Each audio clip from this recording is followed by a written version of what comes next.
everybody, my name is Sophia-Helene I answer questions on Quora as Sophia Detreat, and this is episode 0 of Burning Questions.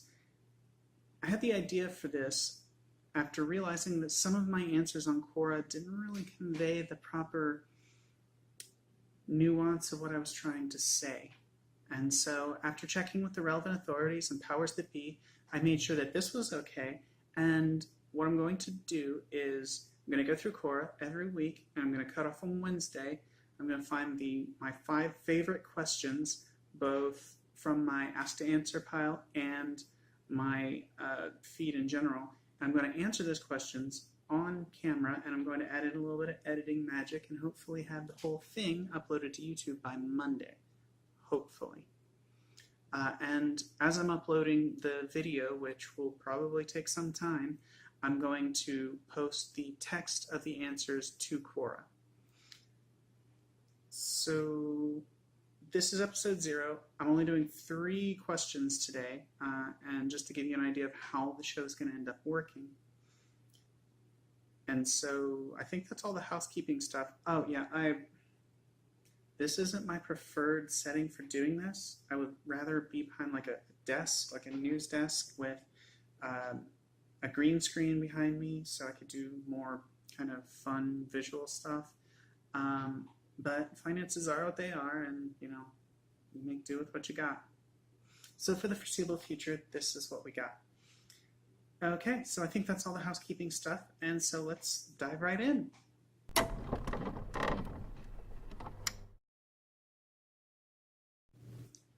Where do they come up with this stuff? Okay, so for those of you who are blissfully unaware, SNSD is an abbreviation for Sophia-Helene, which is Korean for Girls' Generation, which is how that group is known throughout the world. AKB48, so named because they have 130 members, is named after the otaku mecca of Akihabara, a section of Tokyo, which is inhabited almost exclusively by members of some fandom or another. And these groups are part of a cultural, well, subculture that's big in Japan and Korea, and I don't know if this one's made it to China just yet, but it's the girl group, and now we gotta talk about girl groups. Please don't make me talk about girl groups.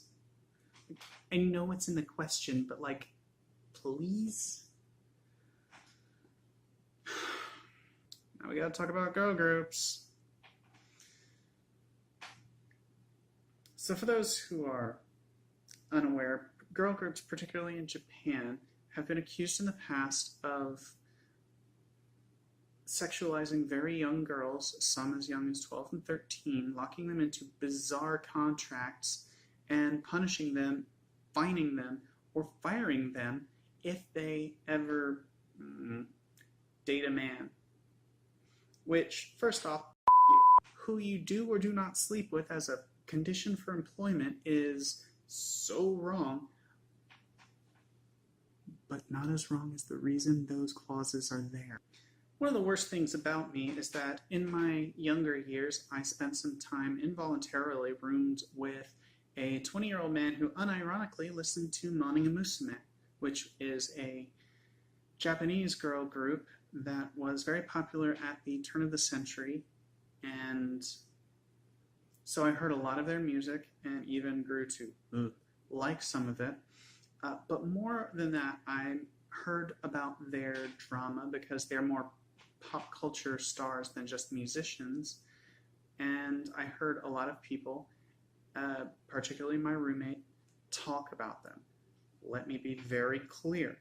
These clauses, these no dating clauses, exist so that grown men can continue to labor under the delusion that they have a chance with these girls, either romantically or sexually, again, some of whom can be as young as 12 or 13. One of the members of AKB48 once went on a date with a guy. Just one date, just one guy. She was fined 64,000 yen, that's about $6,500. She was demoted, and she she shaved her head on YouTube, tearfully apologizing to her fans for her thoughtless actions, which were again to go out with a guy. Just one guy, just one date. Another member of AKB48, I believe this was in 2012, or not AKB48, this happened to another idol in 2012, and the management company sued her for damages totaling 9.9 million yen. That's about 100,000 US dollars. And she was fired. Now you may be asking yourself, Sophia, isn't this hyper illegal? Just the fine.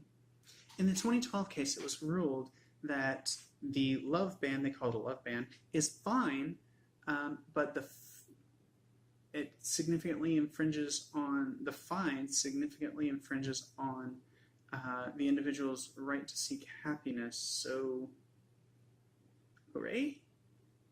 Now, should transgender women form a girl group? Hell no. And not just because doing so would significantly infringe on our self-determination, but because they look like this.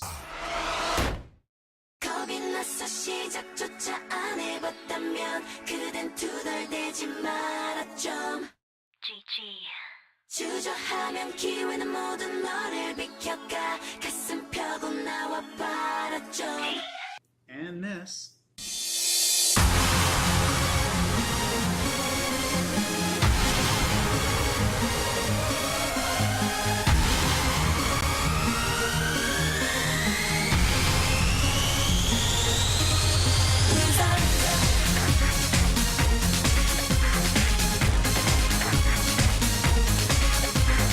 Now I can hear some of you already hyping up to say, what's wrong with that?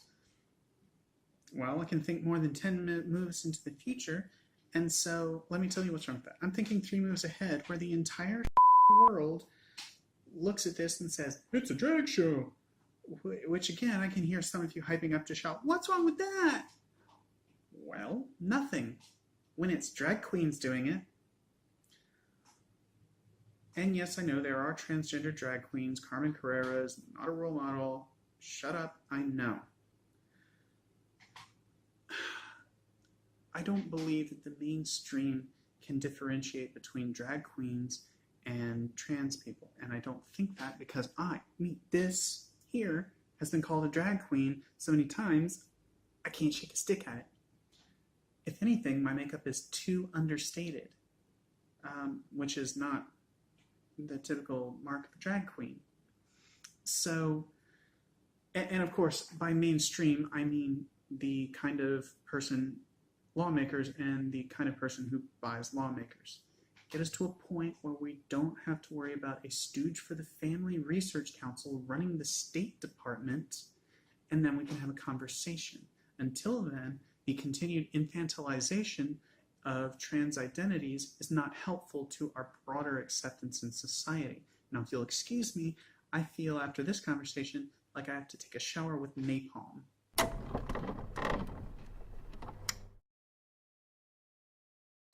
Well, that's less cringy. No less legally problematic, though, as it turns out.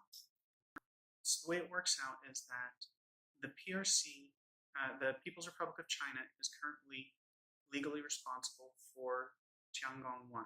So in order for a private entity to touch it, the PRC would have to legally sign over ownership of Tiangong 1 to that entity. But because the PRC remains the launching state, they retain a certain level of liability for what happens to and because of Tiangong 1. So if Tiangong 1 were to crash and land on Granny's house, the PRC would be wholly and severally liable for damages. That doesn't let Schmucky and Sons Space Salvage SA off the hook. They're going to get dragged legally by the PRC according to state law, which, yikes. And the same applies to private transfers. Because of the way the space law works out vis-a-vis liability, states are typically still absolutely liable for damages caused by space objects. And while there's a lot of legal wriggling that can be done there, basically the upshot is that the state foots the bill for damage done by the object and then beats 6 shades of legal out of the offending party afterwards. So it doesn't really behoove a launching state, which is a very broad category, to sign over ownership of their space objects to a private entity. And there are a few who claim they can do it, but I think that legally we're still a long way off from it.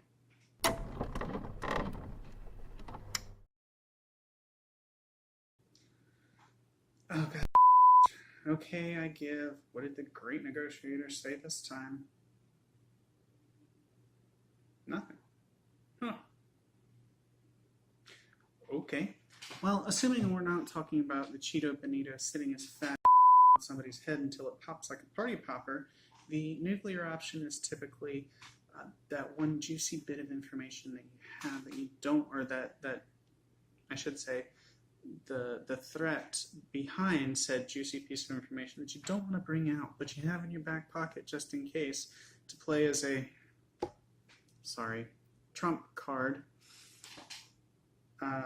Or rather, it's when you bring that card out and play it. So, for example, if I were negotiating with Donald Trump, say, and I wanted him to engage in some light treason, say, and my name was Vlad, just randomly generated, I swear, and offers of money and fame and success weren't doing it, I might sit him down and show him the P tape and say, you should take this deal. The terms are really good right now. They could get a lot worse. I'm just blue sky thinking this whole thing. I don't know. I'm just talking out of my threatening to release the P tape would be exercising the nuclear option. However, in non-extortion related negotiations, the nuclear option is almost always typically being willing to walk away from a deal in order to compel the other person to agree to it. It's basically saying, well, I can't make you do it, but I can destroy you if you don't.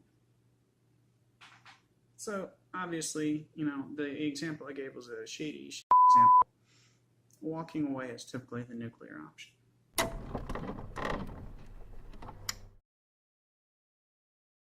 Well, you get it. That's the show. Normally there are going to be more jokes. I'm going to try to add in some more exciting editing techniques and give this whole thing some flair. But for right now, that's the idea.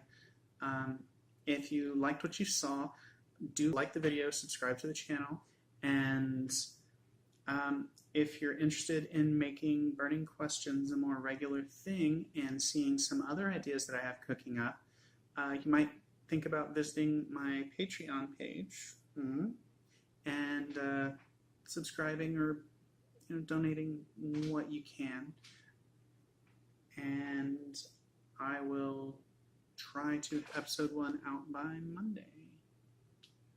Alright, it's been a pleasure. Bye!